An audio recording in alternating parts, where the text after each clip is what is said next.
Cast. Greetings from Austin, the capital of Texas. What a beautiful city. What a vibrant, music-infused downtown. Gorgeous architecture. One of the prettiest state capitals in America. There it is, the capital of Texas. And here we are to bring you NASCAR Cup Series practice and qualifying, because out past the city limit sign, as Brooks and Dunn sing, they have built this beautiful track for Formula One and other forms of racing, including, for the second year, NASCAR. 20 corners. That is the climb to turn one. And it's a doozy. 24 shifts per lap, as you see here. The S's, decreasing radius as you get to the end of them. That poses a challenge. The hairpin, the long straightaway where you hit fifth gear. And then round and around and through the carousel to 19 and 20, the most important turn on this course, because it leads you down that straightaway back to the start-finish line and up the hill. Folks, there's a lot to process here at Circuit of the Americas, and we're going to try over the course of practice and qualifying to sort this track out, because Tony Stewart, Clint Boyer, the last time we were here, it was pouring down rain. Nobody knew where they were going or where they were going to end up. Yeah, they were better off fishing than racing on that day. But this is such a cool racetrack, a cool venue, and this is a track that has so many passing opportunities that this is probably one of the most anticipated road course races of the year for the series. Yeah, and this practice session, so important. Short practice session, not many laps on the racetrack, but no time to make many changes to this thing. I want to go out there, I want to get my shifts down, because just like you said, Tony, last year was a totally different animal. We're down to business with grip levels. There's been repavement on some of this part of the racetrack. All these things, your braking zones, I want to get those down pat, because this practice session leads into the most important lap of the weekend, qualifying. So the track is open for the first practice group. Kurt Busch right out there quickly. The teams and the drivers have had so little time on this track that quite a number of them are running either the truck race or the Xfinity race just to get some added lap time here before tomorrow's NASCAR Cup race. Right away, already I see him using a lot of curb.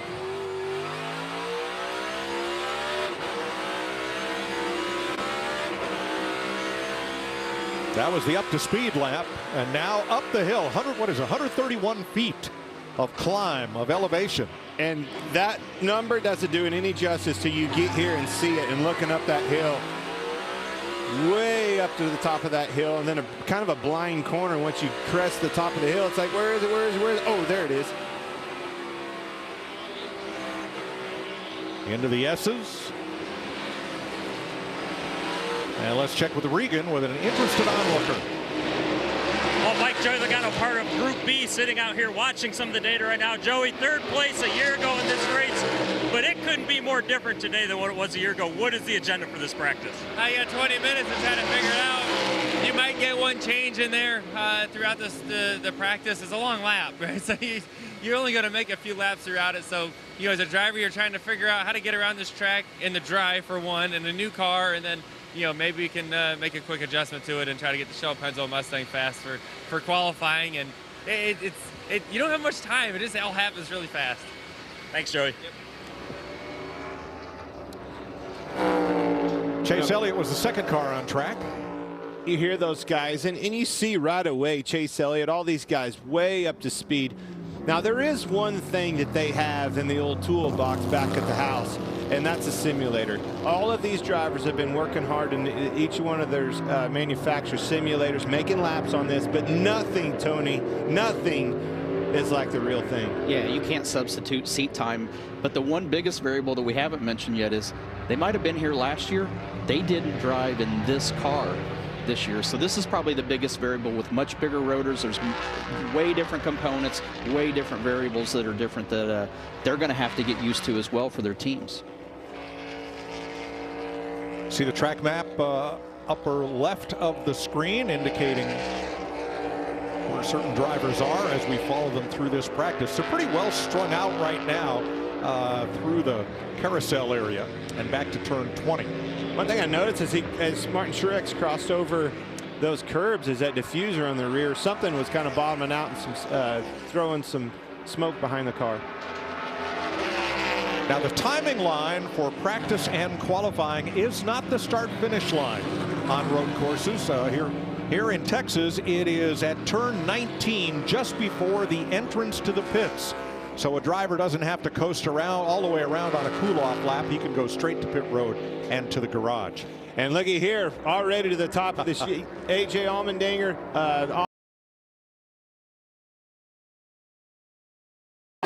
And obviously AJ was too. I got my eye on AJ in that 16 car all week long here. It's a big opportunity for them. A.J. Allmendinger paces Group A in practice. Fastest growing men's health brand in America.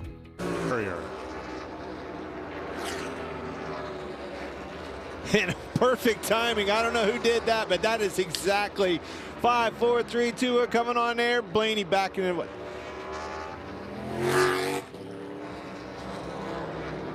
Look at all the rocks from the track. Yep. Oh, too much curve. And man just overcorrected the least little bit with that car and the way it went. It doesn't look like a tremendous amount of damage at all to that race car. We've seen that time and time again, Tony, with these cars where guys, you know, correct just the least little bit too much, puts weight on those outside tires, and man, it really hooks hard. And I wonder if that's the difference between a steering box and a steering rack on how responsive that feels and positive to go in the opposite direction to overcompensate like that. Now, prior to that, his teammate Austin Cindric had an issue here at turn 12. The white car. Getting off into turn 12, big passing zone. We all know that it is. Trying to pass Kyle Busch, the 18. Miss the corner, lock up, and then enables Kyle to just turn right back underneath of him. I think you'll see that time and time again. People trying to get the most out of turn 12. That's the biggest passing zone there is at this racetrack. But what I like about that is it's very user-friendly for the drivers. I mean, if you make a mistake, there is a lot of corners on this racetrack that have runoffs. So if you make a mistake, you're going to get the time penalty from it because you're offline, but you're not going to mess your car up. It's not going to ruin your day. Exactly.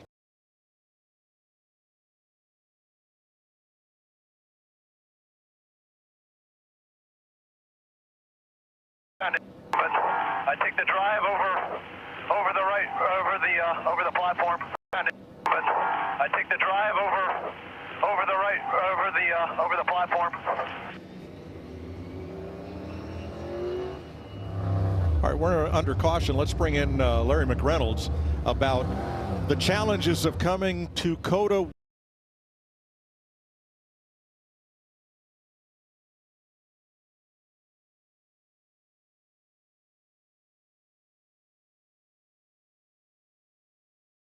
What would you change to make it a better road course car?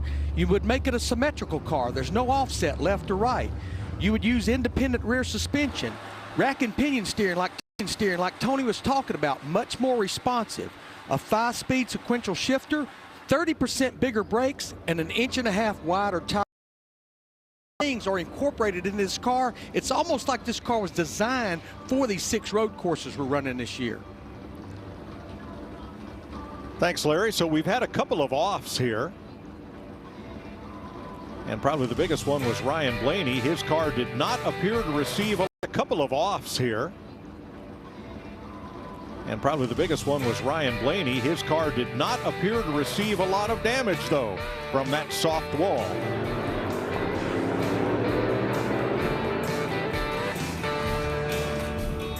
Our Camping World Truck Series. I am NASCAR.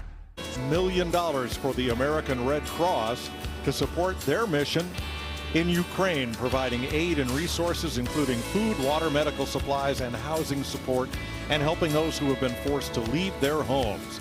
Please join Fox in supporting the Red Cross relief efforts. Visit redcross.org/FoxForward or just scan the QR code at the bottom of your screen.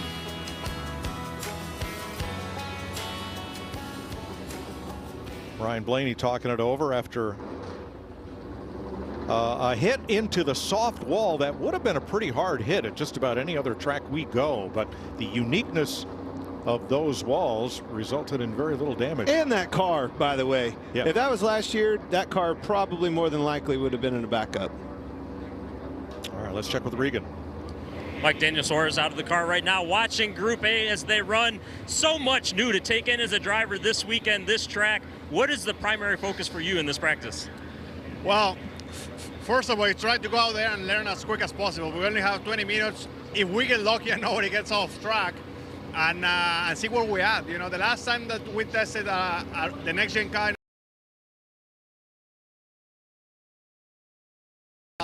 I think we're going to have a fast car. Everyone has been doing a hell of a job in a track house racing, and I'm just itching right now. I just want to go out there and drive. Thanks, Daniel. Thanks, Regan.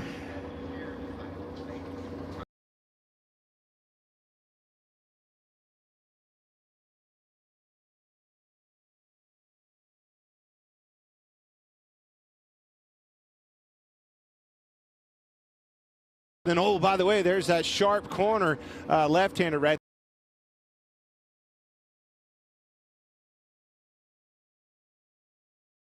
Down. Yeah. So, but this is, I think this section, the S's are probably the hardest part of this circuit. And we talked about it. Every one of those corners, as you see, when they go through there, it just is a tighter corner than the corner before there. It just is a tighter corner than the corner before. And so as you start getting a rhythm and you start feeling comfortable and you think you got it, you really don't got it.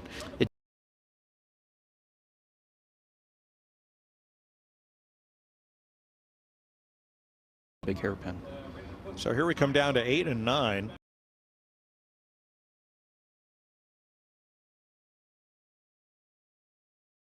Handstands are actually a pretty good visual tool to when you're getting to those two tough corners. Turn 10 is just kind of a kink, and here, turn 11, the hairpin. And I think this is probably the best passing one of the two best passing opportunities on the track. You can see right here in the center of the corner how tight that is. So guys that you see protect the inside, they can't guard both halves of the corner. If they guard the inside, the guy gets on the outside and just crosses over. So you can guard one side of the corner, either the enter or the exit, but you can't guard both. A lot of cat and mouse, just like what we were talking about the Coliseum. You got to hold it out to make that corner, but you open the door up for a dive bomb for sure.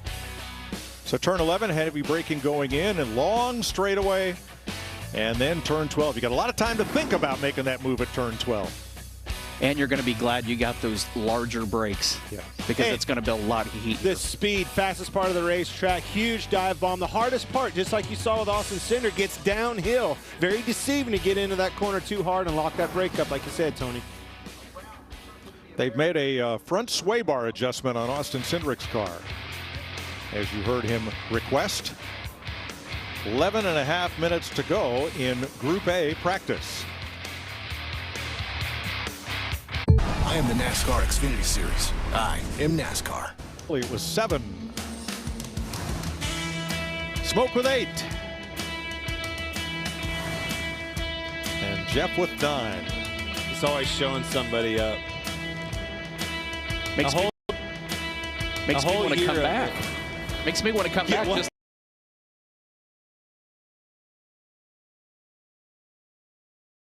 all right, this is a get up to speed lap here. Regan's going to get us up to speed on the 12.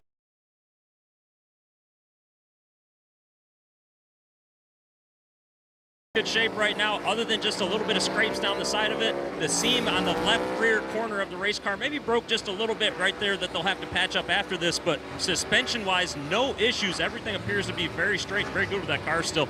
Love to see a car be able to take a hit into the wall and go right back out and race. It's so fortunate. You saw it right there.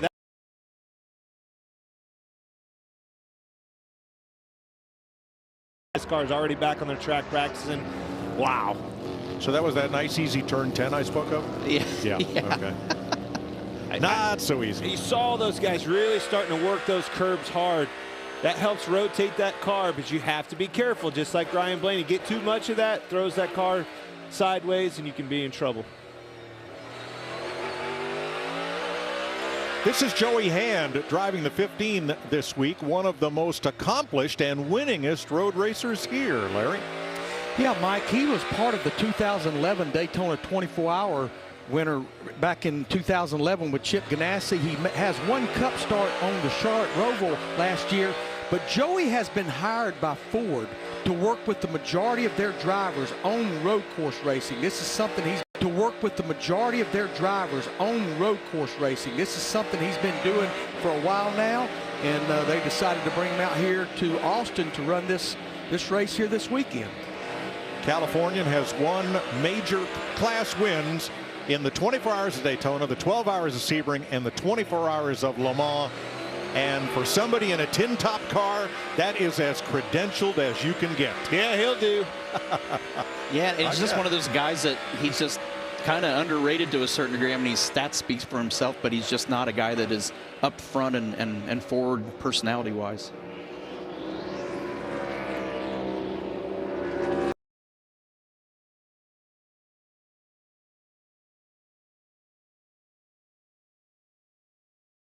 If I was going to have a complaint, I think that would probably be it. Just that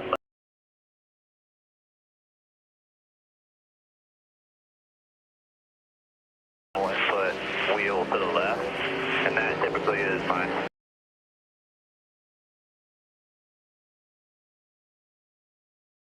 A little uneasy. You know, you can tell in his voice that he's a little bit.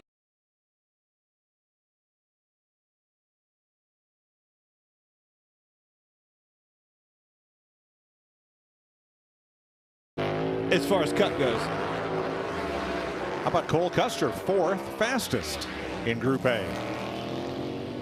In black and white there to the inside.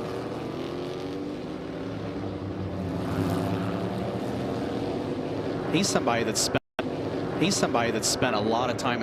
You talked about the simulator, and you know all the OEMs have their own sims, but Cole has spent a ton of time in the simulator working on his road course racing, and the times are showing. Well, it's been quite a week for Brad Keselowski. His car was one of those taken back to the NASCAR R&D Center for evaluation after the Atlanta race, and that's something that typically does not result.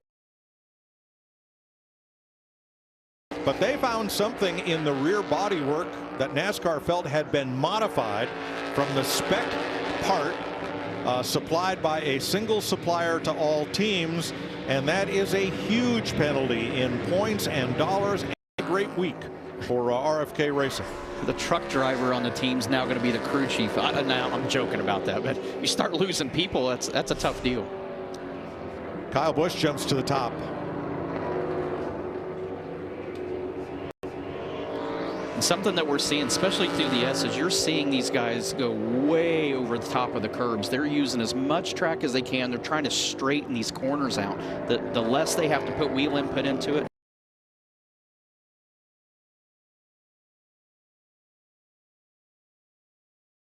A little too aggressive. I was just about to say, in the old car, he's going to be on radio there. On the old car, that curb jumping to help set the car worked really well. But with this new symmetrical car, as blocked down as it is, does curb.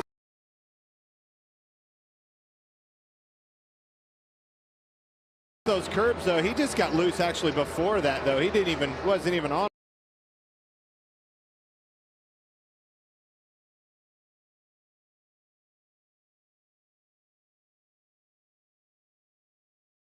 The turtles, well, in my opinion, the curbs, there's nothing there that prevents these cars from going down, but they're going to have to, if all 4 tires are underneath those curbs, they can penalize them for it. And he may have just got loose. He was actually off the curb by that point. But I think part of what these guys and what you'll see them fighting is, you got to remember it's a lot shorter sidewall tires, so that is less forgiving. It's most of the time it is more grip until it doesn't have grip. But when it does lose grip, the percentage of loss is a lot greater because of that shorter sidewall. So Kyle Busch has the fastest lap of this session, and it is faster than Tyler Reddick's pole-winning lap here last year. I want to make sure that I was clear on that, and I want to clarify. I need to get a better clarification on the rule, but if all 4 tires are underneath those curbs, that results in a penalty, correct? I believe you're correct. Larry? Yeah, in fact, NASCAR just told the spotters to remind their drivers that over there in the S's, turns 3, 4, 5, and 6, you cannot have all 4 tires off the racing surface. You at least have to have 2. They just gave the spotters a reminder. It's kind of frustrating that they took those, they took the curbs out, and then they're going to tell them that they can't go underneath of them. I mean, if it's a racetrack and you can gain speed, see, you saw the 9 car right there of Chase Elliott. That's definitely underneath of it. He's got a right front tire. Joey Hand in trouble here with a right front. I would say that's a result of a lockup, and it finally blew out. That thing is. I don't know that it's not flat though. Look how it's just delaminated. See how it has a bunch of dome in the tire, like the top of the treads come apart. So, but going back to that, whoever the curb police is this weekend is going to be busy. He's going to better get his ticket book out. So let's go all the way back to turn 1 and let's follow Joey Hand and see what happens to the 15 here.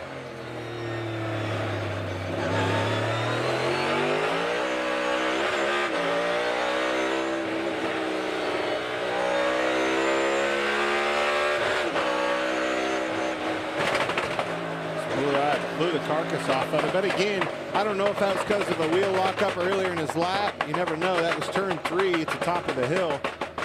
But it could have been catastrophic. I mean, obviously tore this race car up. But if that was in turn 12 or something like that, it would have been huge. Well, it is catastrophic, but it is not a sudden air loss or a blowout.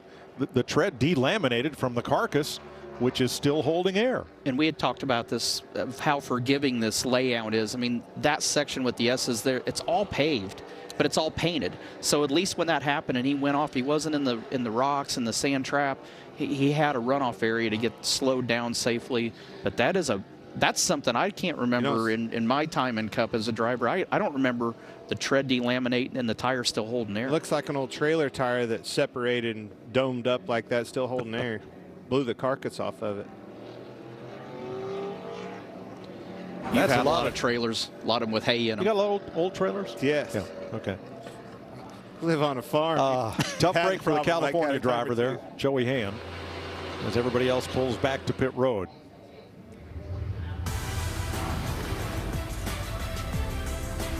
And that will conclude the Group A session, as Ryan Blaney drops a little excess weight off to the right side there. Some of those rocks that he slid across. Beautiful sunny day outside Austin, Texas. Sunny weekend, in fact. From the top of the observation tower, you've got a great view of this racetrack. Such a cool tower. Cash, my son, came with me this weekend and said, "Dad, why is the high dive so high?" I was like, "Whoa, buddy, it's not a high dive." There is an elevator, by the way. There are stairs, but there is an elevator. That's for fat guys like me that don't like to go up that many stairs. Cool racetrack, beautiful setting. Pulling into this place, man, you just get excited. People camping. Can't wait for tomorrow and see people just turn this place upside down. Awesome facility. Joey Hand being hauled back to the garage area. And the Group B.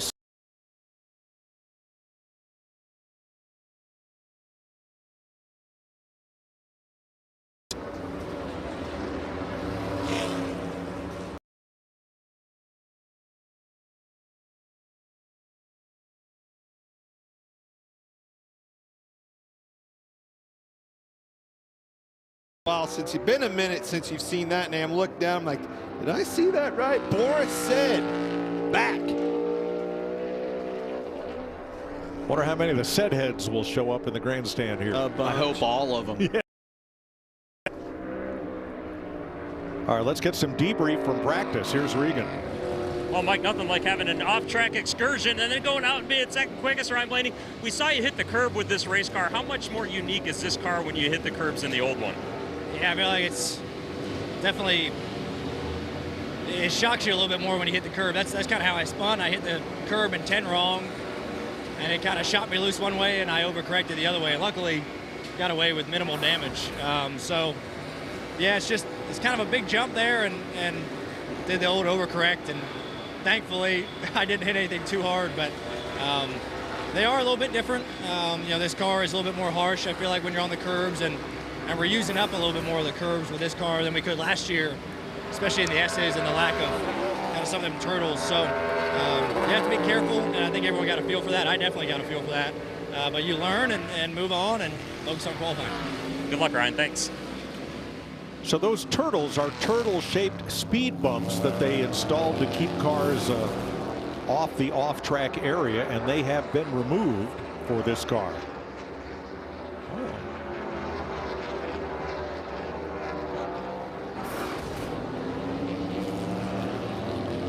It amazes me. It takes me right back to the simulator, the conversation that Tony and I were having, how these guys are just so up to speed. You know, the situational awareness. Is it exactly the same, the real thing? No. But you can tell by how comfortable these drivers are getting into the corners, getting up through that gear. Time they see that corner speaks volumes about the simulator program and how far it's come. And I think this, what wow, we're look watching, how roughed out off it. Sorry, didn't interrupt, but man, that car was bouncing. I think this course is much harder and more technical than what we see on screen and on camera. To see what these drivers, like you mentioned, going uphill into turn one here, it is blind. You have to find a reference for your braking point, and you have to find a turn-in reference as well, because once you get to there, then you finally see that apex at the top of the hill. Now those bumps that you saw on that runoff and things like that, the wheel lock up, you know, all those things are what that simulator won't tell you. You know, you knew in that simulator you could use that runoff for speed, but you get off there and that thing gets dancing out there.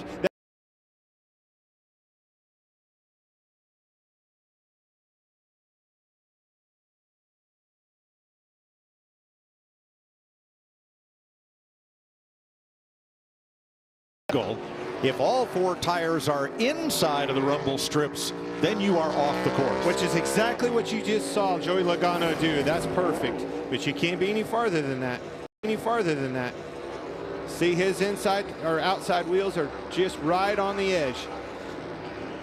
I mean, if we could actually see, if we could actually see him stay all the way, all four tires on the black, you would see how drastically different and how much more he would have to turn the wheel and how much more he would have to slow down. So it is a huge advantage to cut off as much of that corner as you helps rotate the car. If you miss that altogether, that thing takes off in a push, and just like you said, the only thing you can do is slow down to get that thing to turn and make the corner. Lap time in those curves for sure. Now,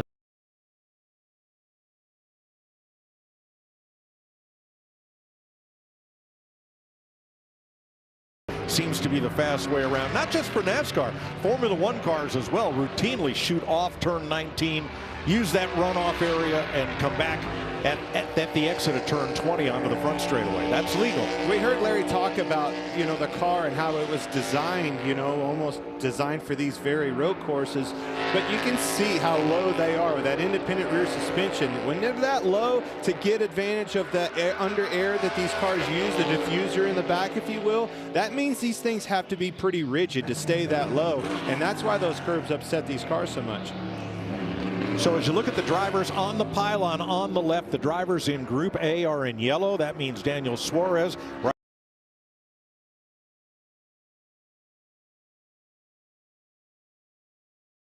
White, those are the Group B drivers.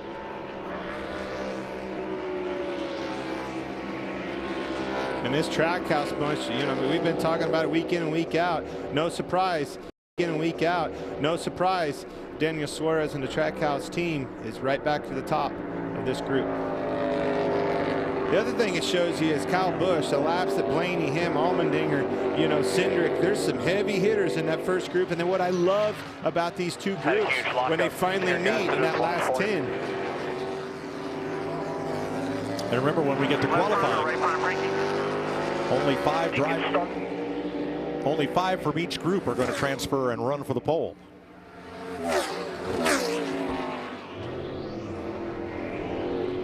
Harrison Burton. I like that paint job. The second time they've used it this year, it has a kind of a Tron look to it, doesn't it?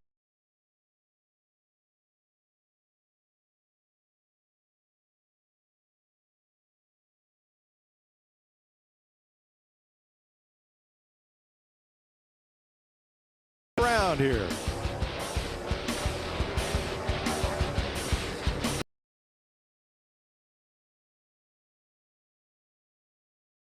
That was a foul. He was too far inside all four and spun. That was a foul. He was too far inside all four and spun. We have the meat. Group B, the field is split in half. Group A and B, Tyler Reddick has climbed to second fastest overall. He was the pole sitter here last year. Daniel Suarez, Christopher Bell, Alex Bowman, and Harrison Burton have the fastest laps of Group B. No surprise, you said it. Very fast last year and picking up right where he left off. Tyler Reddick in that 8 car, very fast. Does he have a, I know he's got a dirt late model and modified background, but does he have a road course background? I don't.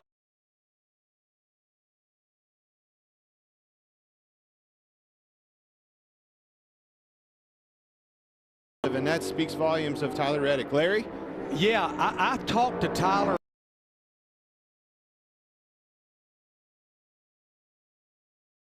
Hated road course racing, but made his mind up.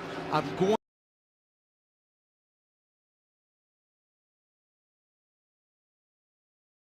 Toward the end of Group A, here's Regan. Well, Mike, it's certainly drama that Joey Hand did not want to have in that practice session. Very fast early on in that practice session, we saw the right front tire blow. Was there any lockup prior to that maybe caused? I mean, I was locking left front, but spotters are saying the right.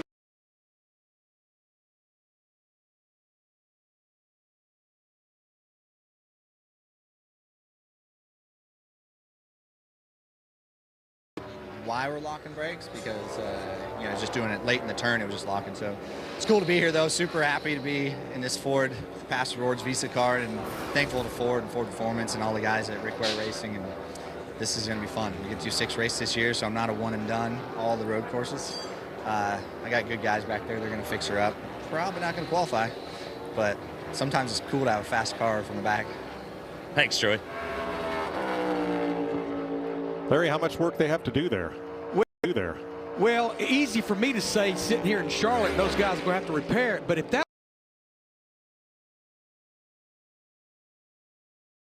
those body parts are both on, they're flange fit body.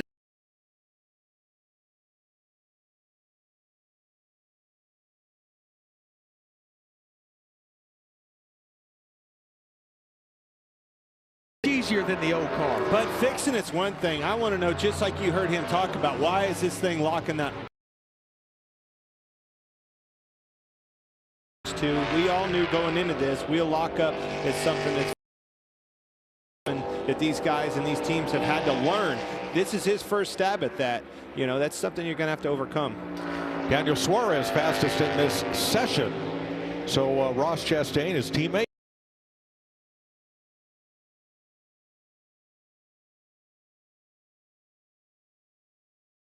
It was so slippery rolling out. It just never, the rears never came in. A lot of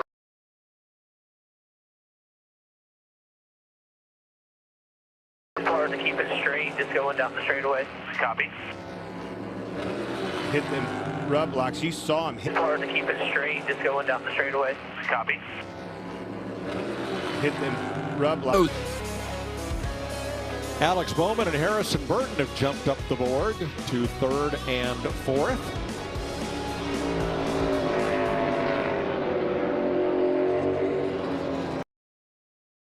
Behind Daniel Suarez. It's a Ty Dillon.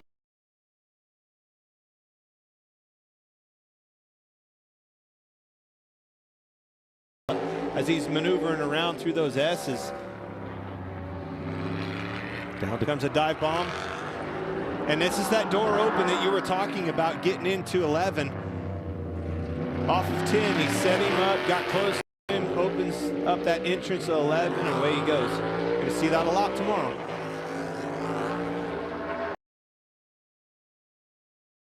Day, all in an effort to get more laps on this racetrack. Coming here once a year, minimum practice. If there's a truck race and Xfinity race, I don't care what it is. If it's laps on the track, I want it. Here comes the technical part of this track, and what I mean by technical, there's just a lot of different ways to skin a cat through here. See guys running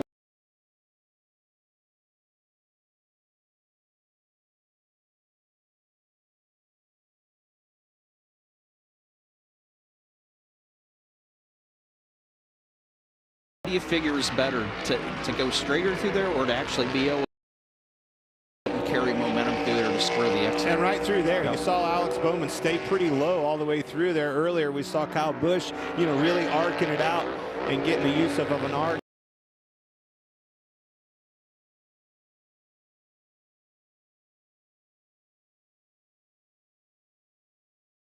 There's lap time there, but you better mind them. You better be, you know, and they're aware of that. That's the thing. They know that that's where time is going to be made. But what's the lesser of the evils? I mean, you're sitting there beating that thing up. You're sitting there worrying. You catch that bump wrong and get the back of that car sheared loose. Then you got a real. Wait a minute, Mike. Did he just say the most aggressive race car driver I've ever been on a race? Mike, did he just say the most aggressive race car driver I've ever been?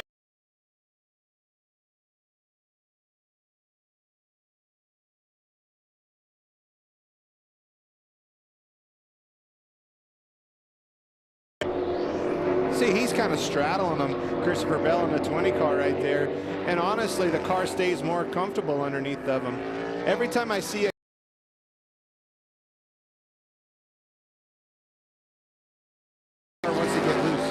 it's because they're overlapping basically what those curbs are on the inside. So you are losing contact patch when you put the outside tire over it. So by straddling that, to your point, you're keeping that outside tire on a nice smooth surface. You're not enticing it and bouncing it over top of it. It just makes the car work. Yeah, what that means when you say overlapping, they literally go, it's kind of a stagger. So your tire, the contact patch of your tire is never on solid ground. It's just always staggering across those and losing grip. It's a good point, Tony. Now here they're coming to turn 12, and that segment that you were talking about, we're going to compare Kyle Busch, the fastest car in Group A, to Daniel Suarez, the fastest car in Group B. Now the trail behind them in green, that's full throttle. When it goes red, now you're under braking. Let's compare them in this technical section. Yeah, well, I see a huge gain in braking, which is so important on a racetrack with these long straightaways. If you can outbrake these cars all day long and stay that way and not have brake fade, buddy, you're going to have a good day. And you see the variation in line of what these drivers are comfortable with. And at the end of it, they almost are the same. It's like you said, there's multiple ways to attack this course and the lines. It's just what you're comfortable with and what your car is going to be comfortable with. And this is that technical part of the track we were talking about. See how Kyle Busch holds it out a little bit more and gets more of an angle right there? Daniel Suarez don't. But I'm telling you, it goes right back to that braking zone. And that Kyle Busch, he saw that. He's watching us on Fox, and I promise you he's going to make some adjustments or be telling that crew chief, hey, I need to get in the corner harder. So practice is complete with only a couple of single car incidents, and yes, we have jousting. It's Boyer's family. And we have mead and turkey legs. That's what it's going to be like tomorrow on this racetrack. What in the...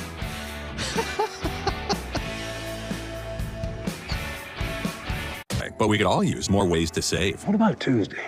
What about Tuesday? Practice.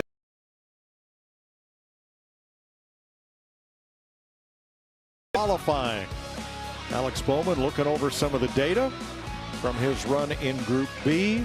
Chase Briscoe ready to go and hopeful of making the Fast Five in their group to move on to round 2. So what's your priority for this qualifying session? Well, I think it depends on where you were at in practice. I mean, if you're Kyle Busch, you've got a half a second buffer between you and the second fastest guy in your session. I think for him, it's just nice, smooth, solid lap. Don't overdo anything. Don't put yourself at risk of really making a problem. And he saw that same data that we just saw. Well, Daniel Suarez was really outbreaking him, getting in the corner just a little bit there, but don't rifle that thing in there and give this lap away. If you're a guy like Chase Elliott, you need 3 seconds on this racetrack, so you're going to need an adjustment, which you have one coming, and then you're going to have to get it all out of this. That's a massive adjustment trying to relearn this racetrack for a 3-second gain. Well, I want a good launch off turn 11. That leads onto the longest straightaway. A good launch off turn 20, which leads up the hill, the second longest straightaway. I'll just muddle my way around the rest of the way. No. It's like this. Go out there and get it all, but don't get too much. Yeah, we're sitting here joking around during the break of going, well, you know, you need a nice solid lap, but don't force yourself into a mistake, but don't leave anything on the table either. So just get 100% out of the entire lap and don't make mistakes, but don't leave anything out there. Just do You good. car owners are never satisfied, right? Nor are those drivers in these cars. Whoa, that's a double handful there. Alex Bowman is describing to William Byron as we get ready to qualify at COTA. Regan Was third overall in the practice sessions that just concluded going into qualifying here. What more do you need to get that 48 car maybe up on the pole?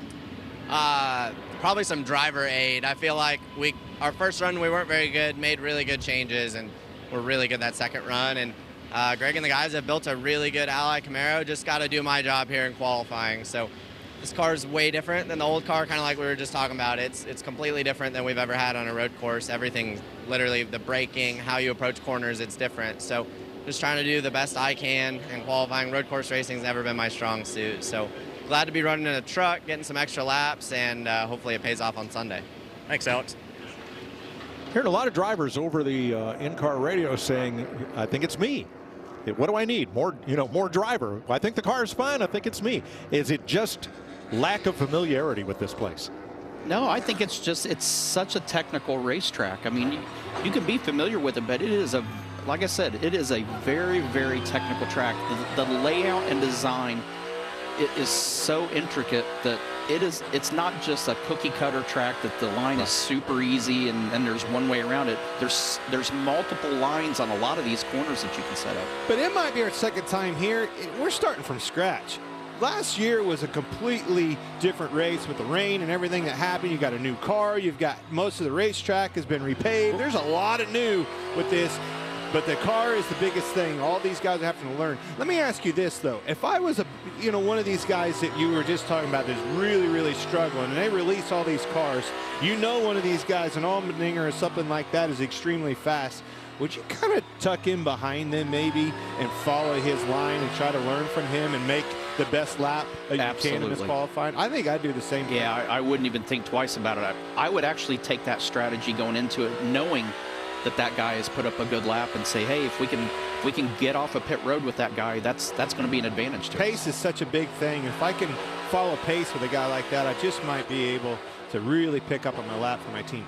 All right, Kurt Busch has just started his lap. Remember, the laps begin and end just before the entrance to pit road. So a driver doesn't have to, have a cool-off lap all the way around.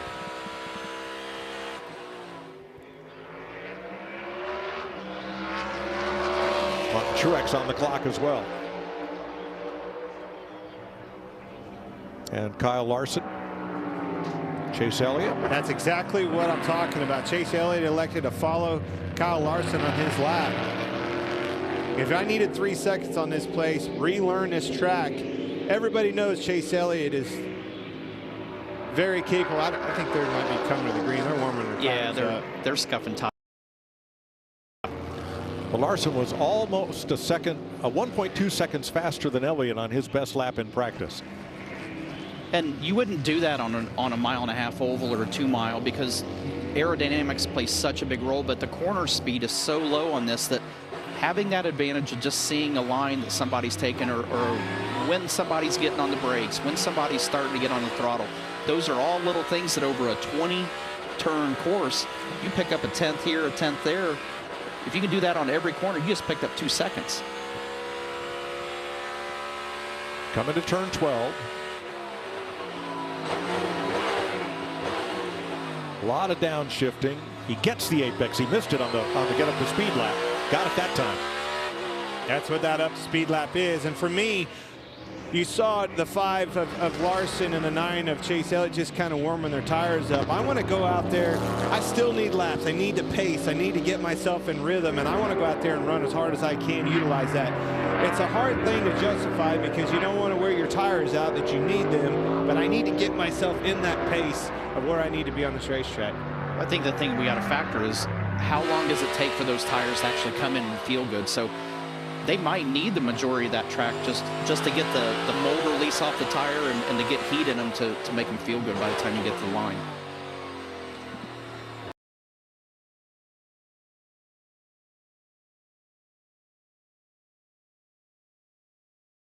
Let's clock in right there to 2:13.78. Quite a bit off of that pace. I'd say one of them is going to be happy and the other's not. Briscoe with a 212.78. Obviously the 212s are where it's going to be. Blaney, 63. Now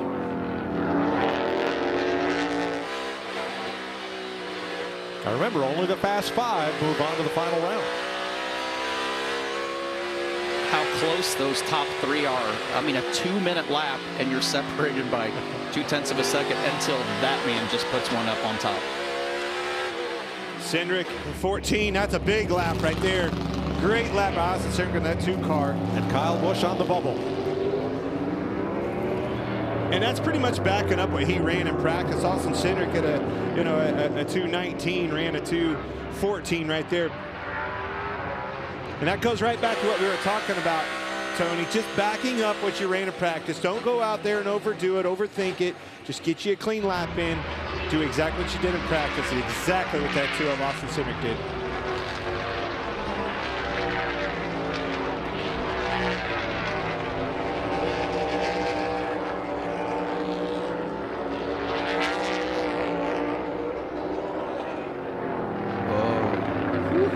Look at that. Great lap by Cole Custer. 2:11.83. And Kyle Larson bumps into 5th. I'll tell you the one that's not going to be satisfied with this lap at all is A.J. Allmendinger, 2:13. It's A.J. Allmendinger, 2:13.29. Be interesting to go back and look at his lap, see if he slipped.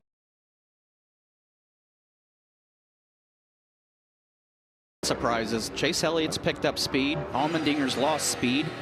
Kyle Busch, we just thought he had to put a solid lap in and he was going to be in a good position. He's on the outside, has to go back out and make another lap.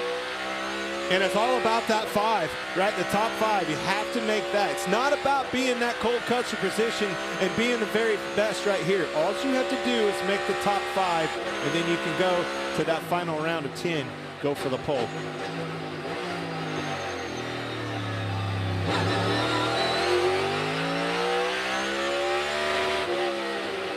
Kurt Busch goes to 4th on his second lap. That was the 18. Justin Haley bumps in. Kyle Larson is out. You can hear Kyle Busch really wringing that gearbox out, not wanting to shift. It's all but on the chip. He's managing that, if you will. Staying pretty low right through here. That's that technical part of the racetrack we talked about. Oh, loose right there. He had to catch it. And it's a lot of per throttle there. That's not a wide open through that section. You're really modulating a lot of throttle through there. Watch him driving with one hand, not even taking. Well, he's coming in. Coming in now. That was the end of his lap, and he did not go. Well, he's coming in. Coming in now. That was the end of his lap, and he did not go faster on that.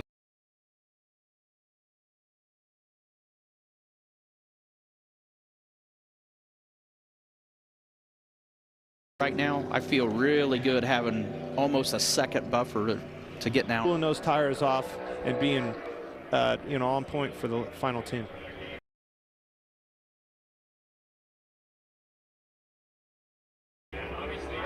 Needs a good run.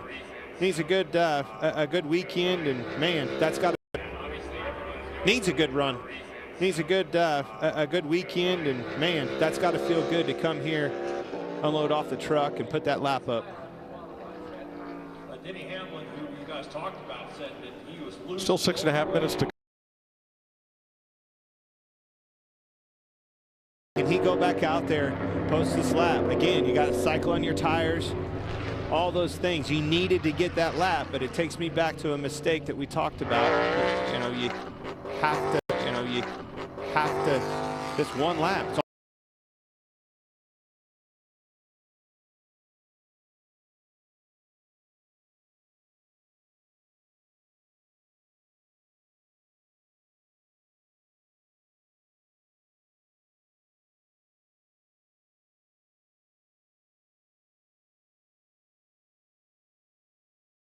You won't see Andy Lally. Lally had multiple inspections car yesterday and thus is denied the opportunity to qualify. He'll start out back. Regan? Mike Tyler Reddick sitting here in Group B, getting ready to make your qualifying run. You've been studying the data. You had a very quick car in practice. What exactly are you diving into in the data to help you for this qualifying? Just seeing how much we're giving up in certain areas. Our car is actually really loose. So to still have the speed that it did is a good sign, because I think we can tighten it up. We can increase the roll speed in some of those S's and get some of the time back that we're losing. So it's going to be, one shot here, I think, in qualifying. Hopefully with the air pressures bumped up, cool tires, we can make it last for a lap, and hopefully, cool tires, we can make it last for a lap, and hopefully go for a new track record here in a little bit.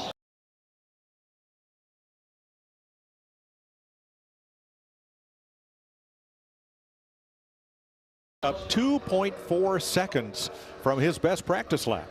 That's huge. That's an amazing pickup. I'm surprised here, guys, but I don't think you're gonna. There goes one up the hill. Up. And Cody Ware does a little agricultural racing here. Red flag out. I don't think you're going to see many takers in trying to run a second lap here.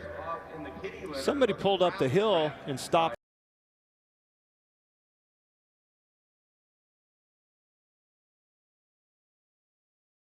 We've got just under 4 minutes 30 seconds left. So far, Kurt. We've got just under 4 minutes 30 seconds left. So far, Kurt Busch picked up 1.6 seconds from practice. Ryan Blaney picked up a quarter second. 2.4 second gain for Justin Haley. A 1 second gain for Austin Cindric, and 1.1 seconds for the fastest, Cole Custer.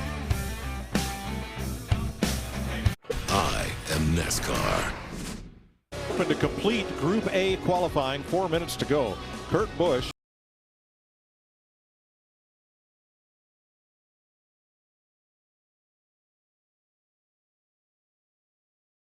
down that long straightaway to turn 12. You see him when he gets to the braking zone. He just makes a ton of time on entry. And didn't give it away on exit. That's what I always look for. If you outbrake somebody, did you wash up out? And didn't give it away on exit. That's what I always look for. If you outbrake somebody, did you wash up out of the hugging the bottom, hugging the inside. This technical part of the track that we talk about, it's so different from driver to driver and how they navigate through this part of the racetrack.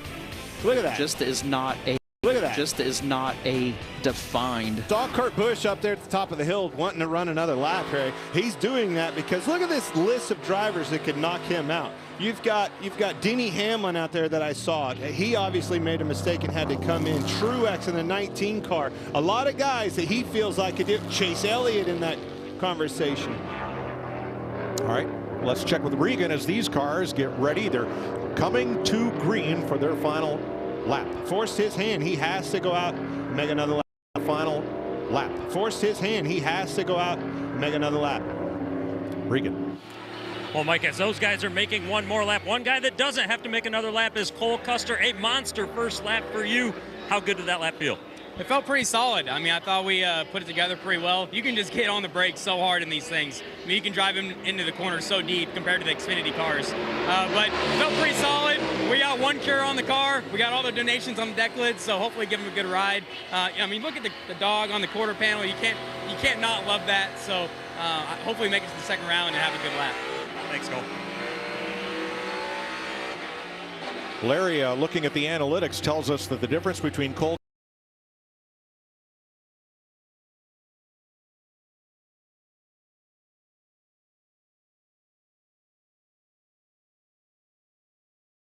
was plenty safe. Maybe he's just going out to get another heat cycle on these tires. Minute 30. I don't understand why he would run this. Get better with time. I mean, historically, they've always got worse, so you're getting better with time. I mean, historically, they've always got worse, so your first flying lap was your best lap. It just depends on the tire. I mean, there's times, at a Michigan or something like that where the more laps is just the better they got with cycles and things like that, but I don't know this tire. If he comes across those curbs. Briscoe's got to pick up a couple of tenths to lock in or to buck.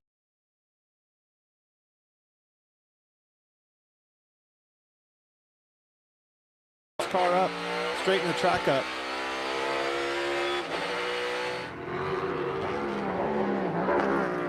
We see Chase Elliott behind, I think,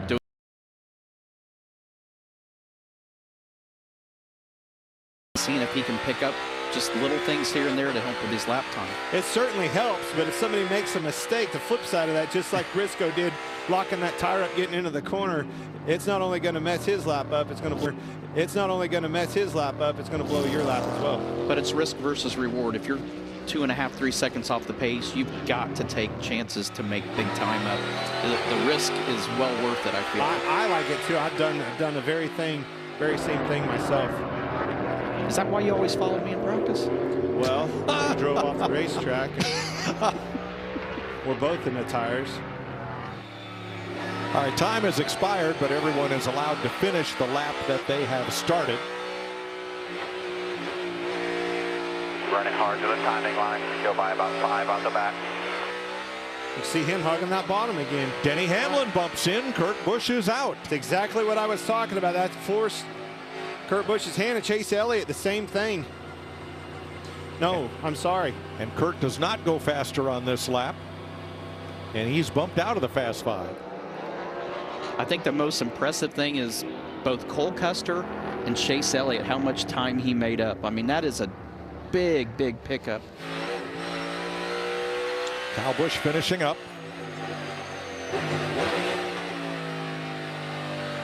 Did not go faster. Nope.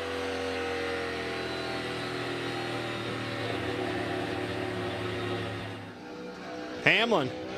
I saw his lap.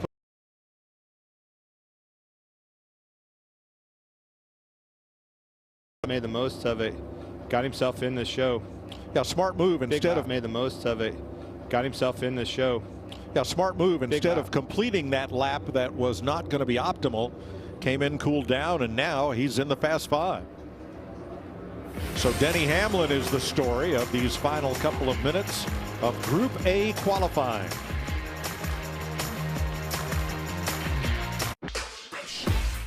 Here are the Fast 5 moving on to the final round to run for the Busch Light pole, led by Cole Custer.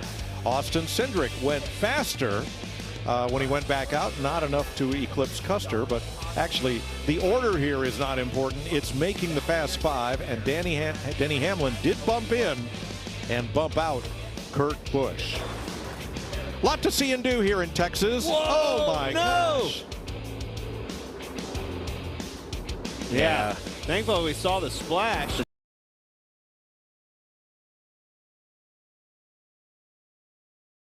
Thought they were going to jump into. It was one of those little 5-gallon paint buckets. Pretty much what they jumped into. Regan. Super speedways and a number of tracks. Maybe not always the road courses. Today, that is different, though. This car is very fast. How good of a shot do you have for the pole in a little bit? I don't know about the pole, but no surprise that we're quick. Obviously, we have AJ on our team and a lot of sim time this week. So just super fortunate I have a really fast leaf-over protector Chevrolet up front, right? I feel like every week we run up front or close to it. So I just want to up front, right? I feel like every week we run up front or close to it. So I just want to get past that threshold where it's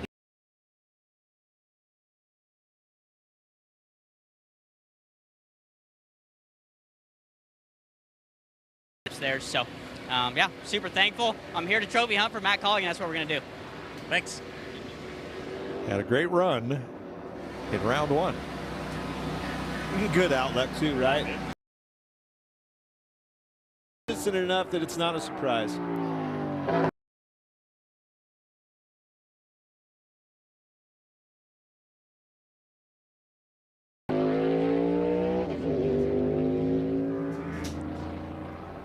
Byron's car is usually quite colorful. But it sure doesn't look like the 24 we're used to seeing.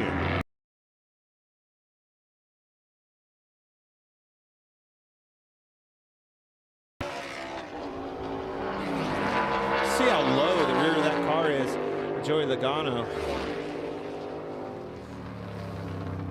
And when they're that low, it has to be rigid. I would think a big reason why these guys have their hands full as they cross over the curves. Everybody trying to create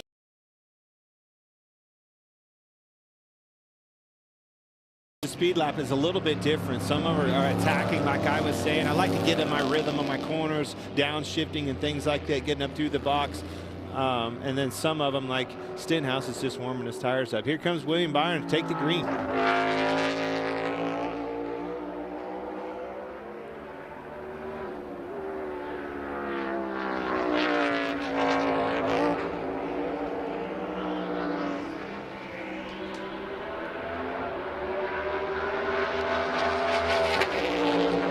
Up the hill to turn 1. Hard braking from 150 miles an hour down to 40 miles an hour. And it's such a hard corner when you get to the top, the visual and trying to find your apex.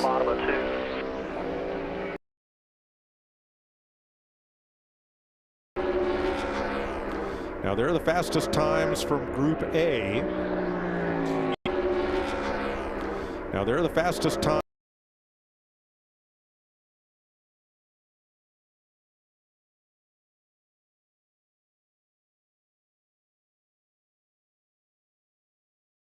Over the curbing, the car's just stable on his feet. It's not trying to bounce out from underneath of him. Looks pretty good so far. The hard part is being able to judge. It looks good, but does it at the same time? There's a stopwatch backing that up.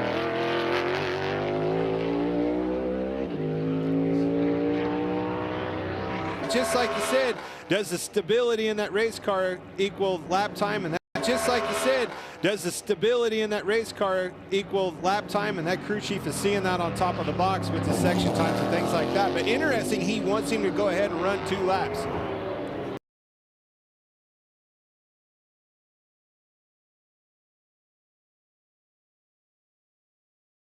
Locked up solid. Now you give up that apex because you want to hit this one. Yes. That's road racing. Played locked up solid. Now you give up that apex because you want to hit this one. Yes.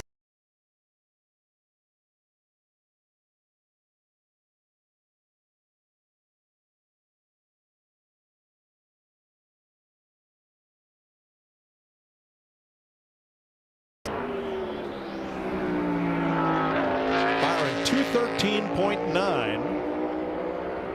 I don't think that's as good as, yeah, you can see it with Chastain in 212.80. Suarez 11.79. Business has picked up. I think that's, he said it was good, but I think that's exactly why he told him to go ahead and run 2 laps. Now Daniel Suarez is 0.8 of a second faster than his best lap of practice.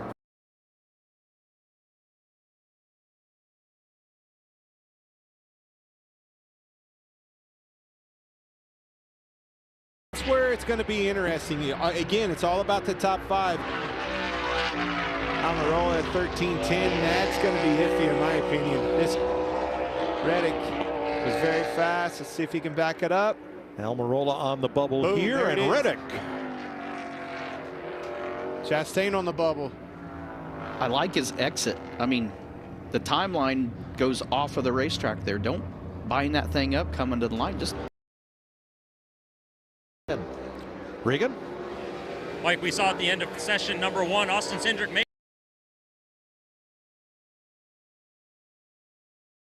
There's so many variables right now. I mean, there are a lot of really good cars that didn't get, seemingly good laps.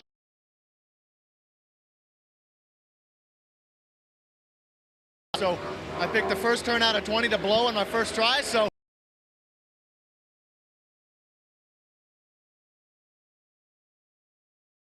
to run that extra lap because I think it's going to definitely give an advantage to the guys in this second group because they also yeah, better to be in the top 10 than to not.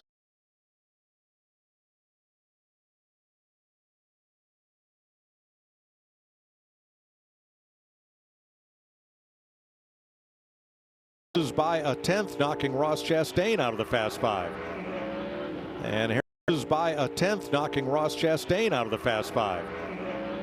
And Harrison Burton was 7th, and he's going to play 2. I think he's going to learn a lot. I mean, a rookie this year, he doesn't have a lot of experience, but very, very talented for sure. And somebody that we saw in practice learned very quick and picked up. Tell him to run a second lap, and that he indeed did, but it was like.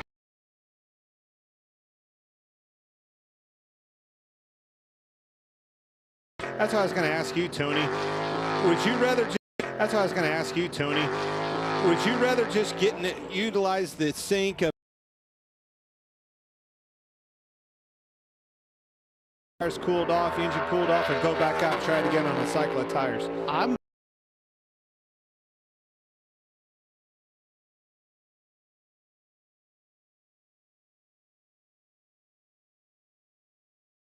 hit all those on the first strike. You can take that second lap, it helps. He was the one that tried to run 2 laps, and you can see right there on the ticker, he is a second off the pace there.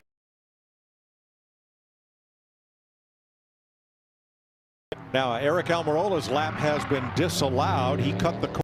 Now, Eric Almirola's lap has been disallowed.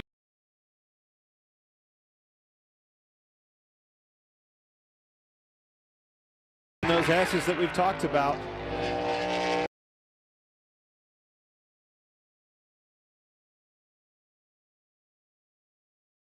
Rumble strips. That's deemed to be cutting the course, and you lose your lap. If it happens during the race, it's a pass.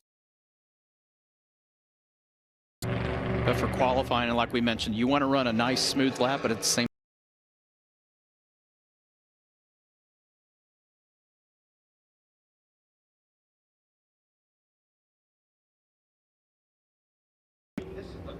but won't be quick enough.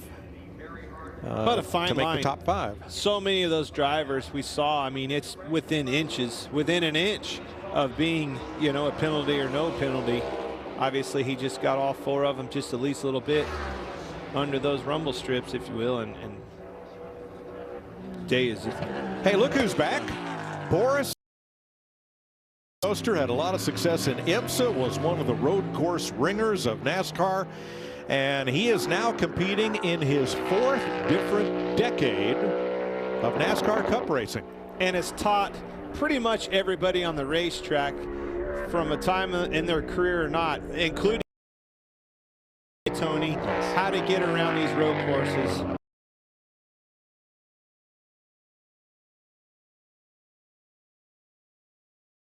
car, you know, he hasn't always had the best of cars to drive, but he is a car, you know, he hasn't always had the best of cars to drive, but he has always got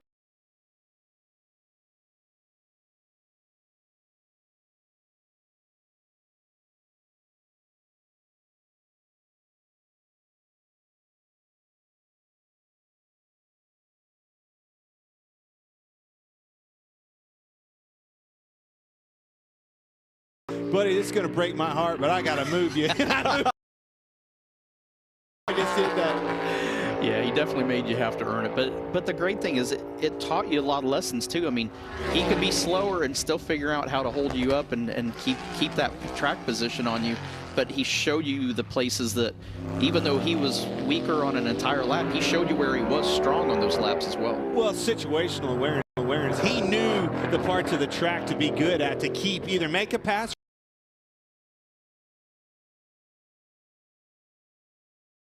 When I set my car up through practice or anything else, I want to be good in the air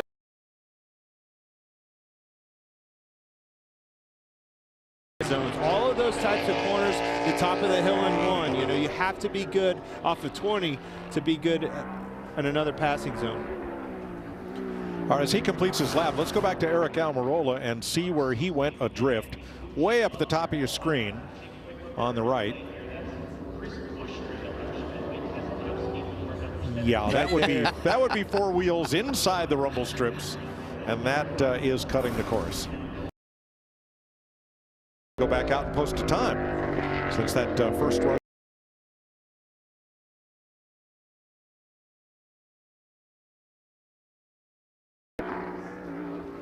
Three and a half minutes to go. Another big group of cars coming.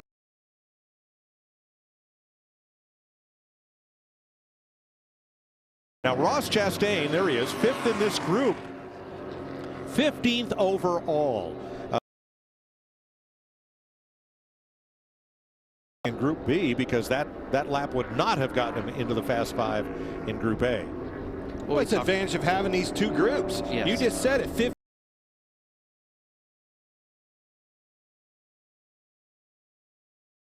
You know, he's going to make that and compete for a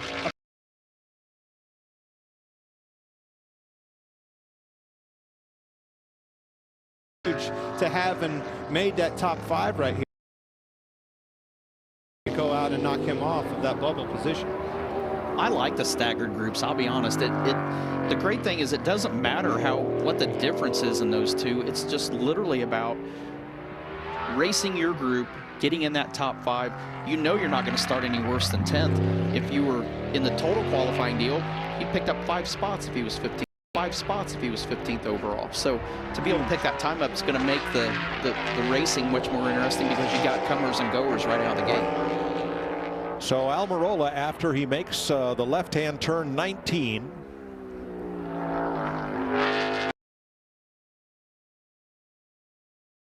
mistakes on this lap. Now lower right is the differential to 5th place Ross Chastain. That's a good point.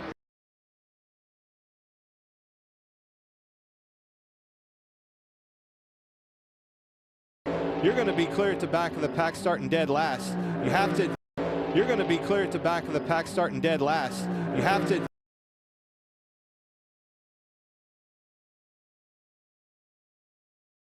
The advantage of an extra lap of practice right here. I can utilize that to making sure that I get the most out of it, but my tires are starting to get worn out and things like that.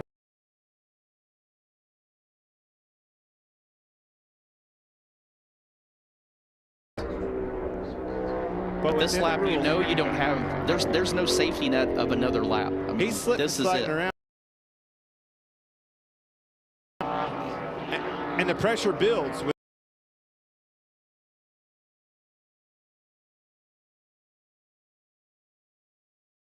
0.6. This is not going to be a good situation for the 10 car. And every corner. That last mistake, so you just keep multiplying the problem. But that's where the discipline comes. That last mistake, so you just keep multiplying the problem. But that's where the discipline comes in. You have to stay disciplined. Don't go out there and try to make up for that mistake. Oh, I said Wait a minute. it. Don't go out there.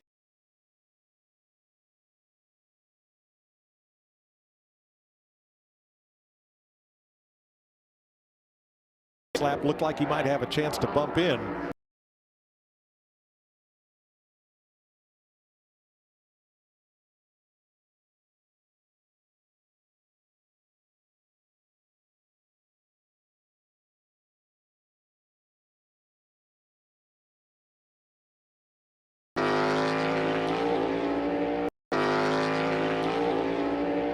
I can officially say he's run a lap that I've not seen anybody run.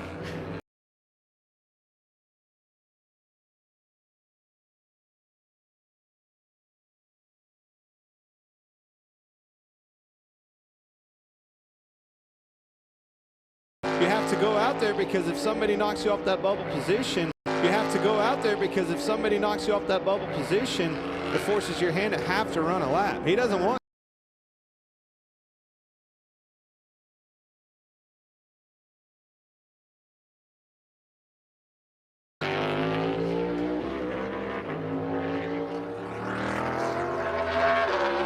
Bell and check.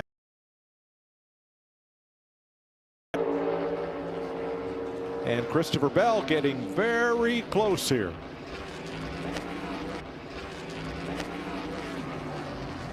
Look how much time Chastain gained.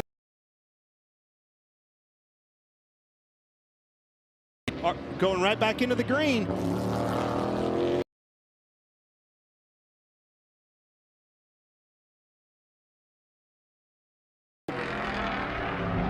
Doesn't look like Chastain's going to better his lap.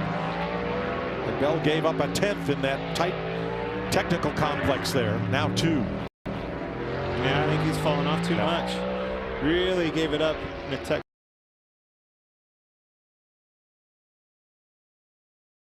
Held on his lap. Held on his lap.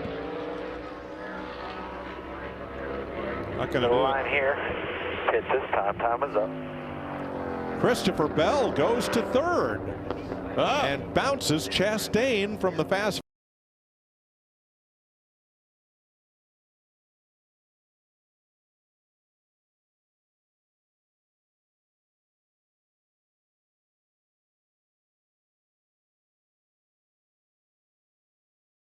Happens, and that's where he gained and knocked him. Happens, and that's where he gained and knocked himself into this running for the final 10. And Ross Chastain is out by 2/100ths of a second. 2:12.7.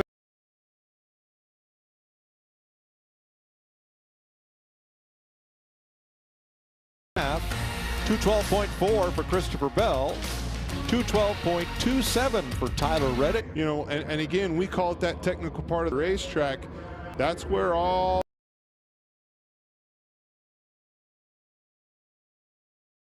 and Ross Chastain is out by 2. Xfinity Series. I am NASCAR. To the final round. Over on the left side, Group A and Group B, the fastest drivers separated by just 5/100ths of a second. And a little more than that over on the right side of the Fast Five. So at the end of that session, Christopher Bell in the 20 and the 1, Ross Chastain, are battling to see who will break in and who will bump out. This is coming into turn 12 at the end of the long straightaway. It really wasn't under.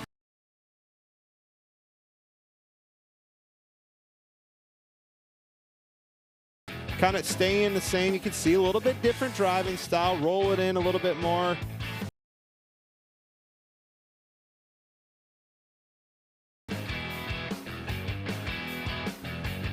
Chastain clipped that, got loose around that corner. Underneath of him, loose on the throttle. The rest is history. Christopher Bell overtakes him.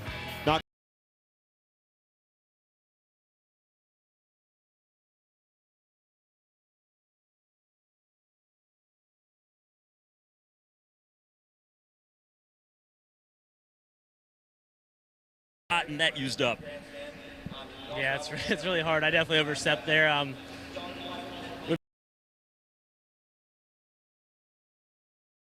With it, and just not quite enough for this for that run there. You know, to have iFly on the car and Onyx home.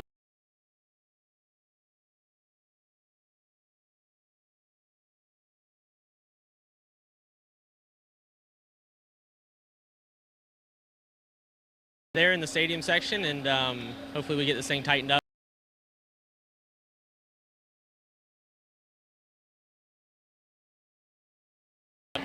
Between Christopher Bell and Ross Chastain.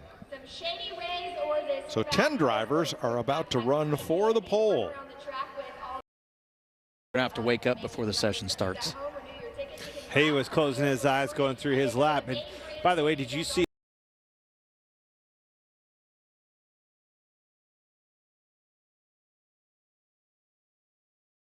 the plane? Just kind of take a second, close your eyes, and make those laps. Always just do that for Sonoma, even Watkins Glen. It's just something that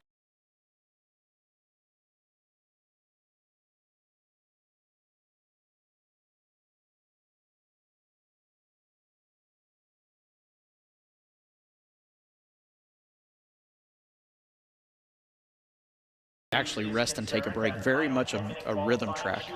Now for road course racing, you have to have a windshield wiper mounted. But some of these windshield wipers are huge. I guess NASCAR's giving you the choice of several that you can run. Oh, come on. Is that a windshield wiper or is that an airfoil? Well, of course it is, but it's also downforce. What do you, Larry, that's just as tall as Tyler Reddick. What do you think? Well, all I know is it's 90 degrees today, it's 90 degrees tomorrow, a 0% chance of rain. What do you think that windshield wiper's doing? It's not for rain. No, certainly not. Yes, it is. It's a windshield wiper. Hey, there's a rule. It says it has to be on there. It says nothing that it has. I mean, that thing will move. Now, there's a windshield wiper. There's your standard Trico, get it at the local gas station windshield wiper. Well, that's on an old school Boris said ride, too. Like, that's what he had back the day. That is, see? That's a blade right there. You never know what it gets kind bigger. Look There are rule breakers and there are rule makers. They're making rules as we speak. Trendsetters and there's people. Hey, I'm going to play devil's advocate. Okay. Is it just a guard to protect the windshield wiper? Oh, yeah, there you go. I don't know what wipers we put on our cars this Well, week. you never know at 190 mile an hour what kind of bugs you're trying to scrape off that window. You need something with some stability. Well, you know what? Some bracing behind Yeah, that's the ones we put on there. Jimmy, I hate to say this, Tony, but you're losing the windshield wiper category. You need a little bit more wiper. I should have spent more money in a wiper department. Our stat boy Jimmy Hicks has got it. After last year's monsoon here, no wiper is big I'd enough. have had 14 on there. I'd have had.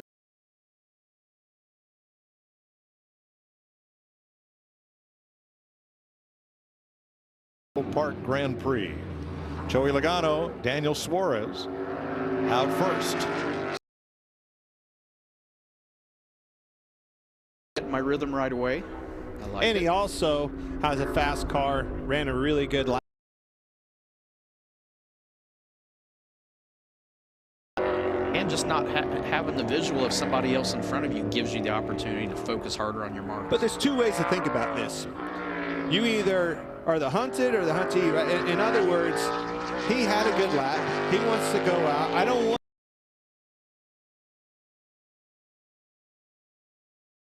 in the sense that I got to go out and pick up that much more.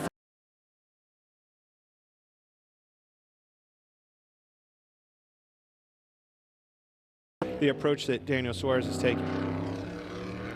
I like that.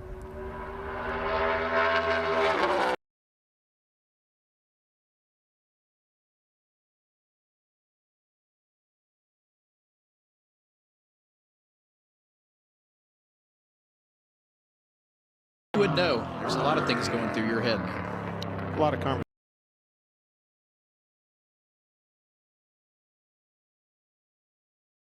A couple of them, I wonder. Tony Clint can ride in the HOV lane by himself and be legal.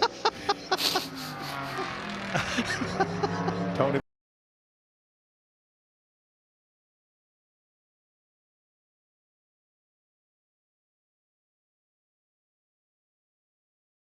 And say some things that go, does he really mean that? Is that really where his head's at? But then he'll come back smart. I think he keeps you on your toes all the time.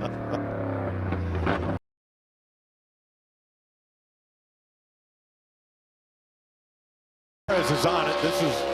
This is going to be his timed lap in this session for the pole. Did you see how he kind of moved to the middle of the track there? He's trying to get around a bump. Yeah, that's exactly what I was. Heard somebody earlier talk about. There's that.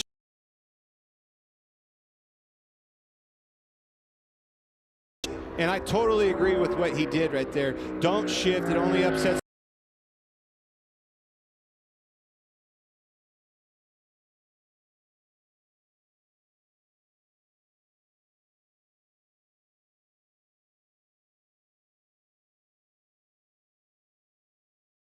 Not really a section of the track where you're trying to accelerate, but the time of both the upshift and then back or downshift that quick, it's just smoother for the driver to focus on the line than it is to worry about those two shifts. And he won't do that. That's a qualifying lap. Your tires are pressured up. You know, everything is pumped up. You're going to be carrying more speed than you will tomorrow in the race through that section. Tomorrow, you'll lift a little bit sooner. You probably will never even see that chip in that part of the corner. But it's another variable. And all these variables add up, and you come back to the timing line, and your difference is 2/100ths of a second.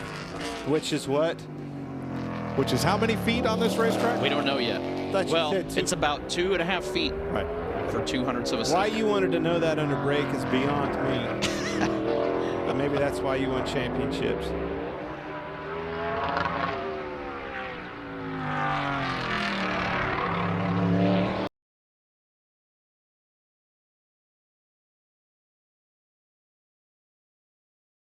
Qualifying. It's looking good so far. See him hugging the inside of the corner. Again, through that technical part of the racetrack. 2:12.5. It's a good lap. I don't think he'll be satisfied with that lap. The question is, will everybody pick up? Well, he is not going to be happy with that lap. Where did Joey just go? Well, he'd finished his lap. He wasn't worried about making the corner on the next. Okay. That's the question. Is everybody going to pick up, or are they going to slow down with the cycle on their tires?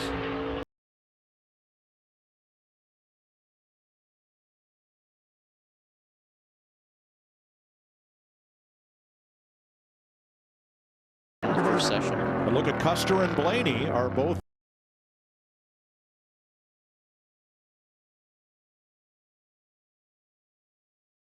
Great job, Cole Custer. Now Blaney in the green.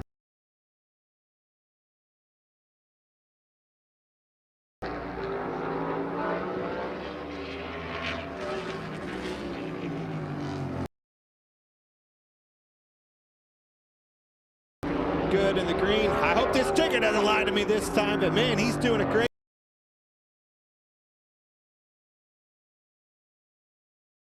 He's already been backwards and in the wall, and now knocked on the door for the pole. Fell off a little bit there. Strong car, soft.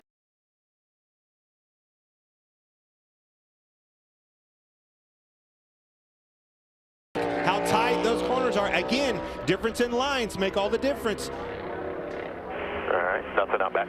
And Blaney has done it. Ryan Blaney, after taking that very sturdy car into a very soft wall in practice. That car was wrecked, guys. Yep. I'm telling you, a year ago, that would have been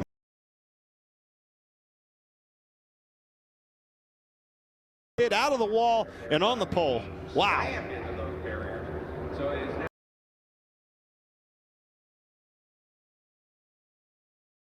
You're a little timid.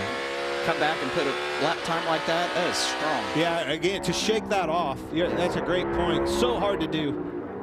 Austin Cindric and Justin Haley. Austin Cindric in the green.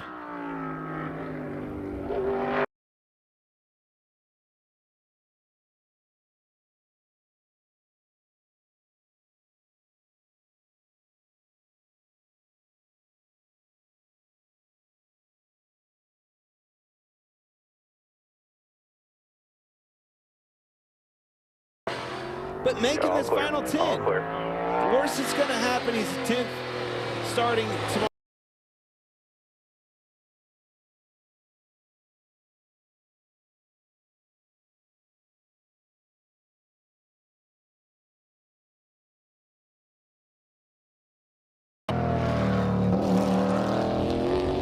Coming out of turn 12.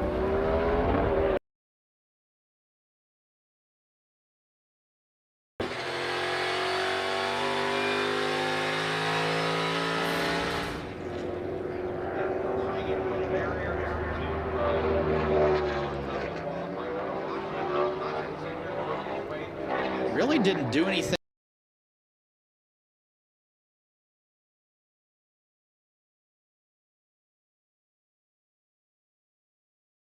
It just got a little loose.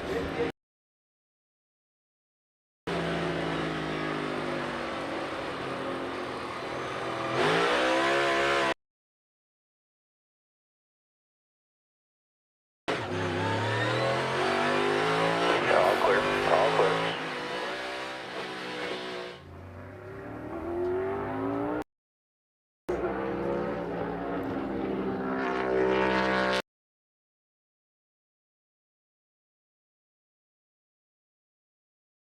Surprised me, the 20 of Christopher Bell waited a little bit longer. He was that last car that we saw that bump him in, needed some time to cool his tires off.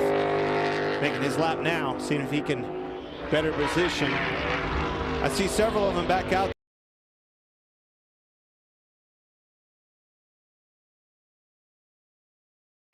So Bowman and Bell have just started their lap.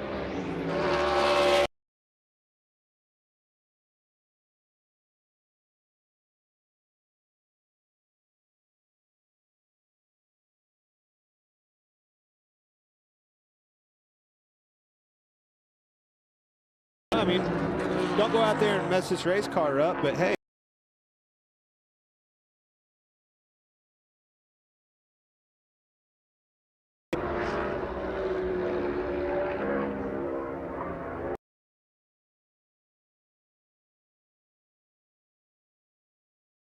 Blaney off the pole. And Bell's, yeah, he's slipping up.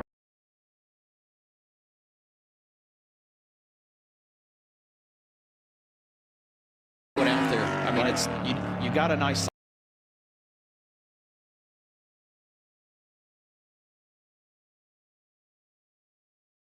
Last year's pole sitter. He and Suarez still within a tenth, and so is Cindric.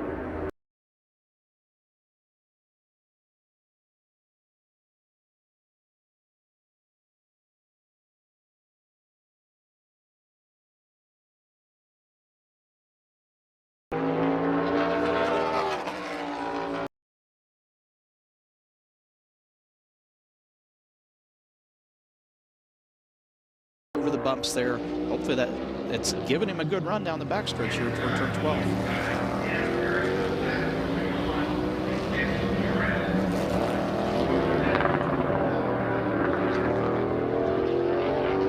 You saw in the ticker, it looked like he gave up a lot of time on entry, but he gained it back on the exit. It's close, really close.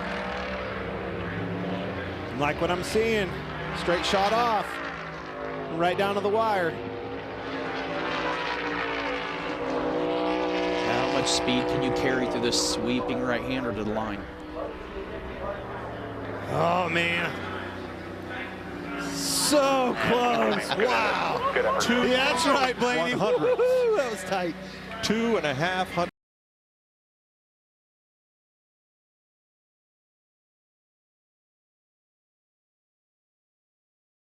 That was close. Good lap for going back out yet again, Daniel Suarez.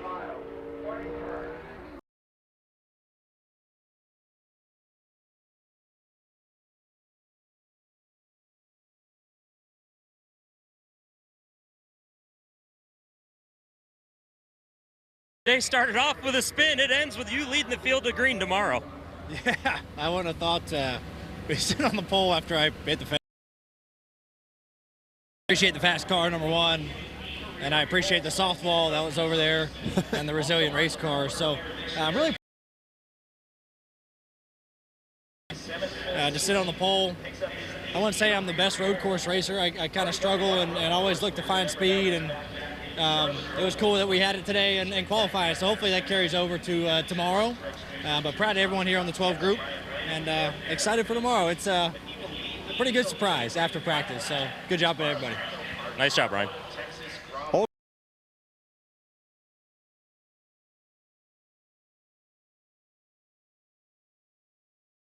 career pole and his second pole.